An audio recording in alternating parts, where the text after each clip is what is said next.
겨울이 되면 어깨 통증을 호소하는 사람들이 늘어납니다. 기온이 떨어지면서 어깨 관절 주변의 근육과 인대가 경직되면서 통증이 심해지기 때문인데요. 자, 그래서 이번에는 대표적인 어깨 질환인 오십견의 증상과 치료법에 대해서 자세히 알아봤습니다. 사람은 나이가 들어감에 따라 신체 전반에 퇴행성 변화가 일어나게 됩니다. 이러한 퇴행성 변화는 어깨나 무릎과 같은 관절 부위에 주로 발생하게 되는데요.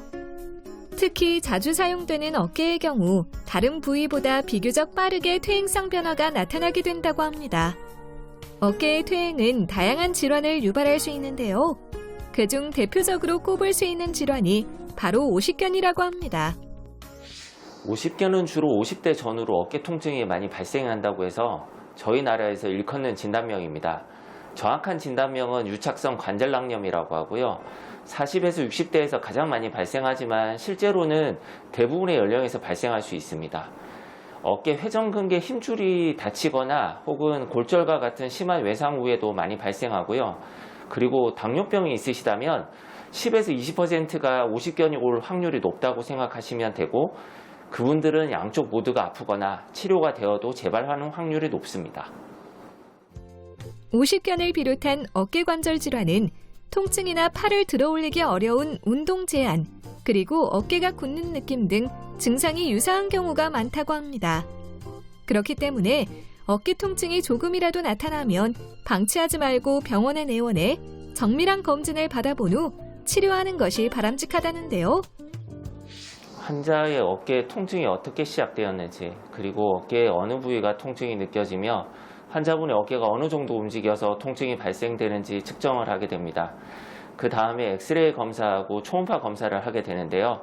이때 관절낭 및 관절액의 상태를 보아 정확하게 오십견으로 진단을 내릴 수 있습니다. 오십견 초기라면 주사치료나 물리치료, 운동치료 등 비수술적인 치료로도 충분히 증상 호전을 기대할 수 있다는데요.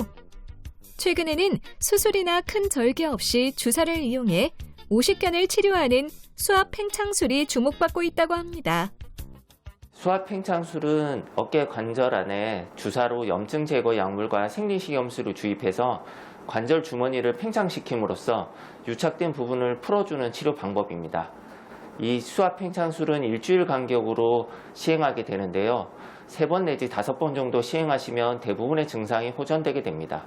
이 시술은 주사 바늘을 이용한 시술로 통증과 부작용이 크게 없고 마취나 입원이 필요 없는 장점이 있습니다.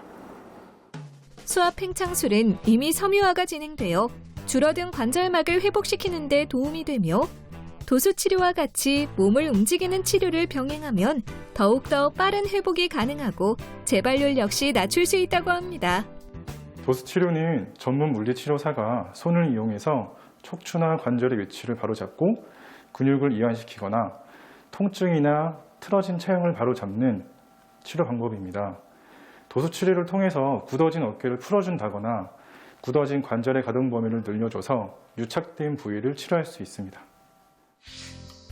중장년층은 물론 젊은 층에서도 발생하는 어깨 질환인 오십견. 가볍게 여기지 말고 병원에 내원해 면밀히 검사를 받은 후 증상에 맞는 적절한 치료법으로 치료하길 바랍니다.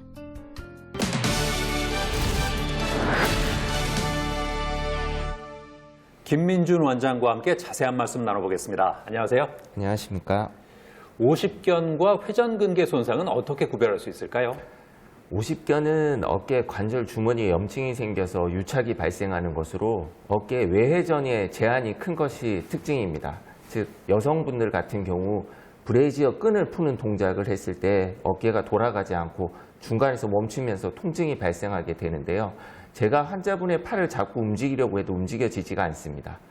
회전근개 손상의 경우에는 힘줄이 찢어지신 것이라서 환자분의 팔을 들어올릴 때 제한도 있고 통증도 있지만 제가 환자분의 팔을 잡고 들어올릴 때는 들어올려지는 차이가 있습니다. 하지만 어깨 회전근개 손상과 합병증이 같이 발생하는 경우도 많아서 초음파나 엑스레이를 이용을 해서 진단을 받으시는 것이 중요합니다. 요즘 수압 팽창술이 많이 시행되고 있다던데 주의할 점이 없을까요? 수압 팽창술은 주사를 이용을 해서 관절 주머니에 생리식염수 약 10에서 20cc를 주입하는 것이기 때문에 다른 부작용이나 합병증은 별로 없는 편입니다.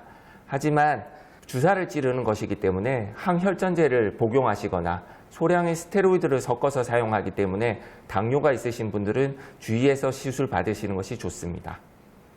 오십견을 예방하는 방법이 있을까요? 오십견은 많이 사용하거나 혹은 적게 사용해도 발생할 수 있는데요. 항상 꾸준한 어깨 스트레칭과 근력 운동을 해주시는 것이 좋습니다. 예를 들어서 가정에서 팔꿈치를 잡고 팔을 바깥쪽으로 회전시켜주는 스트레칭을 하시는 것이 좋고요. 근력 운동도 페트병 500cc나 1리터짜리를 잡고 앞으로 들어올리거나 옆으로 들어올리거나 이런 근력 운동을 해주시는 것이 좋습니다. 오십견으로 고생하는 분들께 어떤 조언을 해주고 싶으세요?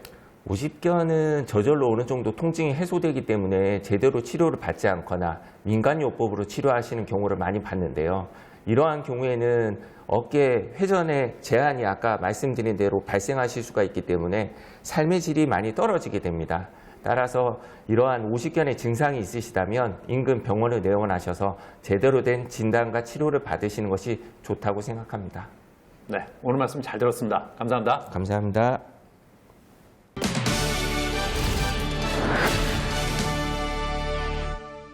겨울이면 찾아오는 불청객이 있는데요. 바로 결로 현상입니다. 집 안과 밖의 온도 차이로 인해서 벽에 물방울이 맺히고 이로 인해 곰팡이가 생기기 쉬운데요. 결로 현상을 예방하기 위해서는 환기를 자주 해주는 것이 가장 중요합니다. 그리고 실내 온도는 25도 이하로 유지하고 가구는 벽에 바짝 붙이기보다는 어느 정도 틈을 두고 배치하는 것이 좋습니다. 그리고 결로 현상이 발생하기 쉬운 욕실은 샤워 후에 문을 열어두기보다는 문을 닫은 채로 환풍기를 20분 이상 가동해서 수증기를 제거하는 것이 좋다고 하니까 참고하시기 바랍니다. 저는 다음 시간에도 다양한 소식 가지고 인사드리겠습니다. 고맙습니다.